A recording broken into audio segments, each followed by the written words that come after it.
வணக்கம். இன்றைய நாள் 26/11/2025 புதன்கிழமை. செய்திகள் வாசிப்பவர் ரெனிகா ஜோனரஞ்சன். பேனேசியா தமிழின் பிரதான செய்திகள். முதலில் தலைப்புச் செய்திகள். தொல்லியல் திணைக்கள பதாதைகளை அகற்றிய சந்தேகத்தின் பேரில் நேற்றிரவு 3 கைது. ஜாலில் தொடரும் சீரற்ற காலநிலை. களமிறங்கும் விமானப்படை உலங்கு வானூர்திகள். மானிப்பாயில் மாவீரர் பெற்றோர் மதிப்பளிக்கும் நிகழ்வு முன்னெடுப்பு. மாவீரர் நாளையொட்டி வடக்கு கிழக்கில் முன்னெடுக்கப்பட்டு வரும் நடவடிக்கைகள். டெல்லி செங்கோட்டை குண்டுவெடிப்பு தொடர்பில் 7வது சந்தேக நபர் கைது. பாகிஸ்தானில் வான்வழி தாக்குதலில் ஆப்கானிஸ்தானில் 9 குழந்தைகள் உட்பட 10 பேர் உயிரிழப்பு. தொடர்வது விரிவான செய்திகள். முதலில் தாயக செய்திகள். மட்டக்களப்பு மாவட்டம் மென்முனை தென்மேற்கு பிரதேச சபைக்குட்பட்ட தாந்தமலை பகுதியில் நடத்தப்பட்ட தொல்லியல் திணைக்கள பதாதைகளை அகற்றிய குற்றச்சாட்டின் கீழ் சந்தேகத்தின் பேரில் 3 நேற்றிரவு கொக்கட்டிச்சோலை காவல்துறையினரால் கைது செய்யப்பட்டுள்ளனர். அதன்படி பட்டிப்பளை பிரதேச சபை உறுப்பினர், தாந்தமலை கிராம அபிவிருத்தி சங்கத்தின் தலைவர், பிரதேச சபை உத்தியோகஸ்தர் என 3 இவ்வாறு கைது செய்யப்பட்டுள்ளனர். இவ்வாறு கைது செய்யப்பட்ட 3 இன்று நீதிமன்றில் முன்னிலைப்படுத்த நடவடிக்கை மேற்கொள்ளப்பட்டுள்ளதாக கொக்கட்டிச்சோலை காவல்துறையினர் தெரிவித்தனர்.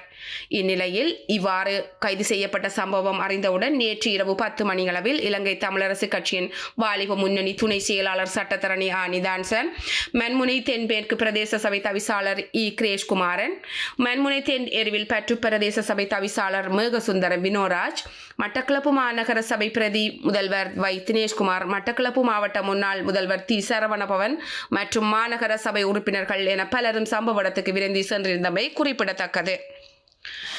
நிலவும் சீரற்ற காலநிலை காரணமாக நெடுந்தீவுக்கான நோயாளர் கடல் போக்குவரத்து தடைப்பட்டுள்ளதாக தகவல்கள் வெளியாகியுள்ளது. யாழ்ப்பாணத்தில் நிலவும் மழையுடன் கூடிய காற்று காரணமாக 171 குடும்பங்களைச் சேர்ந்த 560 பேர் பாதிக்கப்பட்டுள்ளதாக யாழ்ப்பாணம் மாவட்ட அனர்த்த முகாமைத்துவ பிரிவின் பிரதி பணிப்பாளர் TN சூரியராஜா தெரிவித்துள்ளார். இந்நிலையில் சீரற்ற காலநிலை காரணமாக கடல் போக்குவரத்து பாதிக்கப்பட்டுள்ளமையினால் நெடுந்தீவு மக்களை மிக அவதானமாக இருக்குமாறு நெடுந்தீவு வைத்தியசாலை நிர்வாகம் கோரியுள்ளது. சீரற்ற காலநிலையினால் நெடுந்தீவு பிரதேச வைத்தியசாலையிலிருந்து கடல் வழியாக யாழ் போதனா வைத்தியசாலைக்கு மேலதிக சிகிச்சைக்காக நோயாளர்களை இடம் மாற்றீடு செய்ய முடியாத நிலை காணப்படுகிறது.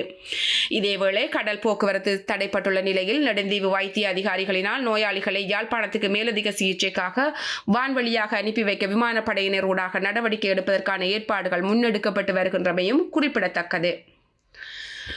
மண்ணுக்காக தம்மை ஈந்தவர்களை நினைவேந்தும் வாரம் ஆரம்பமாகியுள்ள நிலையில் வழமை போன்று இவ்வருடமும் பெற்றோர் உருத்துடையவர்கள் மதிப்பளிக்கும் நிகழ்வு மானிப்பாயில் ஏற்பாடு செய்யப்பட்டு இடம்பெற்றுள்ளது. குறித்த நிகழ்வு நேற்று மாலை 3 மணிக்கு திருவள்ளுவர் சன சமூக நிலையத்தில் இடம்பெற்றுள்ளது. பிரதேச சபை உறுப்பினர் கலோகனநாதன் உஷாந்தன் தலைமையில் இடம்பெற்ற நிகழ்வில் சபையின் தவிசாளர் ஜெகதீஷன், முன்னாள் மாகாண சபை உறுப்பினர் கஜதீபன், பிரதேச சபை உறுப்பினர்கள், பொதுமக்கள் என பலர் கலந்து கொண்டுள்ளனர். முன்னதாக ஊர்வலமாக பெற்றோர் உருத்துடையவர் அழைத்து வரப்பட்டதை தொடர்ந்து பொதுச்சுடரை 2 வீரர்களை மண்ணுக்கு உவந்தளித்த சற்குணராஜா தேவ மனோகரி அம்மா ஏற்றி வைத்தார். ஏனைய சுடர்கள் ஏற்றப்பட்டதை தொடர்ந்து மலரஞ்சலி இடம்பெற்றுள்ளது. உரைகள் இடம்பெற்று பெற்றோர் உருத்துடையவர்கள் மரக்கன்றுகள், உலர் உணர்பொருட்கள் வழங்கி மதிப்பளிக்கப்பட்டமை குறிப்பிடத்தக்கது. கோப்பாய் மாவீர துயிலும் இல்லத்தில் விதைக்கப்பட்ட வித்துக்களின் நினைவாலயம் இன்று திறந்து வைக்கப்பட்டுள்ளது. இன்று பிற்பகல் கோப்பாய் துயிலுமில்ல முன்றலில் குறித்த நினைவாலயம் திறந்து வைக்கப்பட்டுள்ளது. மாவீரர் தினத்தையொட்டி வடக்கு கிழக்கில் உள்ள மாவீரர் துயிலும் இல்லங்களில் பல்வேறு நடவடிக்கைகள் முன்னெடுக்கப்பட்டு வருகின்றது.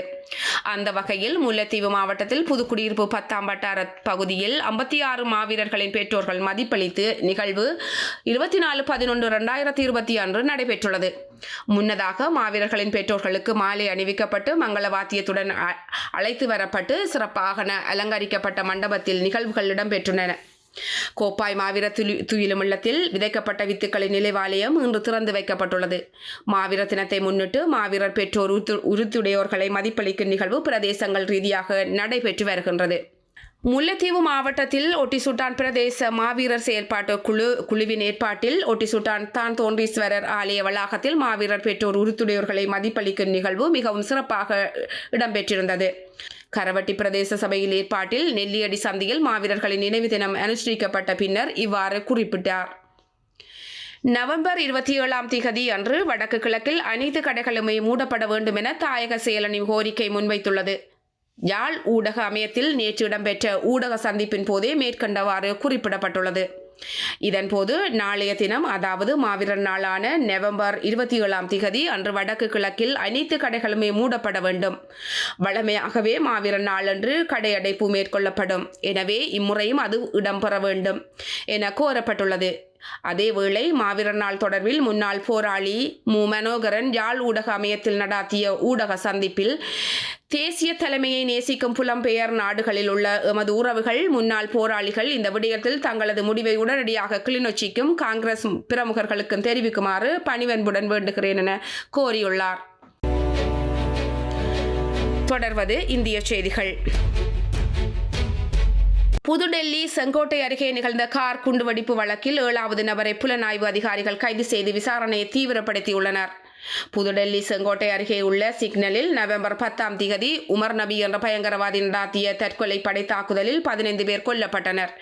இந்த தாக்குதலில் ஈடுபட்ட தாக்குதல்தாரி உமர் நபிக்கு நெருக்கமானவர்களை புலனாய்வு அதிகாரிகள் தொடர்ந்து கைது செய்து வருகின்றனர். இந்த வழக்கில் இன்று பரிதாபத்தை சேர்ந்த சாஹிப் என்ற 7வது நபரை அதிகாரிகள் கைது செய்து விசாரணையை தீவிரப்படுத்தியுள்ளனர். குறித்த நபர் குண்டுவெடிப்பு நிகழ்த்திய தாக்குதல்தாரி உமர் நபிக்கு தங்குமிடம் வழங்கி உதவியமை விசாரணையில் தெரிய வந்துள்ளது. தற்கொலை படு தாக்குதலை உமர் நபி மேற்கொள்வதற்கு ஒரு நாள் முன்பு வரை சாஹிப் வீட்டில் தங்கியுள்ளார் என அதிகாரிகள் தெரிவித்துள்ளனர். இதேவேளை தாக்குதல்களில் தொடர்புடைய மற்றவர்களை அடையாளம் கண்டு கண்காணிக்கும் முயற்சியும் நடந்து வருகின்றது. தொடர்வது உலகச் செய்திகள். பாகிஸ்தான் நடத்திய வான்வழி தாக்குதலில் ஆப்கானிஸ்தானை சேர்ந்த 9 குழந்தைகள் உட்பட 10 பேர் கொல்லப்பட்டனர். ஆப்கானிஸ்தானில் இருந்து செயல்படும் DDP எனப்படும் தெஹ்ரீக்-இ-தலிபான் பாகிஸ்தான் என்ற பயங்கரவாத அமைப்பு பாகிஸ்தானை குறிவைத்து அவ்வப்போது தாக்குதலை நடத்தி வருகின்றது. இந்நிலையில் ஆப்கானிஸ்தானில் கிழக்கு மாகாணத்தில் நேற்று முன்தினம் இரவு முழுவதும் பாகிஸ்தான் நடத்திய வான்வழி தாக்குதல்களில் 9 குழந்தைகள் உட்பட 10 பேர் கொல்லப்பட்டதாக ஆப்கானிஸ்தான் குற்றச்சாட்டியுள்ளது. நேற்று முன்தினம் காலை கைபர் பக்துவா மாகாணத்தில் தலைவர் பெஷாவரில் உள்ள இராணுவ தலைமையகத்தை குறிவைத்து பயங்கரவாதிகள் நடாத்திய தாக்குதலில் 3 இராணுவ வீரர்கள் கொல்லப்பட்டதுடன் 11 பேர் காயமடைந்தனர். இதற்கு பதிலடியாக பாகிஸ்தான் இந்த வான்வழி தாக்குதல்களை நடத்தியிருக்கலாம் என கூறப்படுகிறது. இத்துடன் பேனேசியா தமிழின் பிரதான செய்திகள் நிறைவு பெறுகின்றது. செய்திகளை உடனுக்குடன் தெரிந்து கொள்ள பேனேசியா தமிழ் நியூஸ் வலையொலியை சப்ஸ்கிரைப் செய்துங்கள். நேரலையில் www.panasiatamil.tv என்ற இணையதளம் வாயிலாக தொலைக்காட்சியை பார்வையிடலாம். நன்றி, வணக்கம்.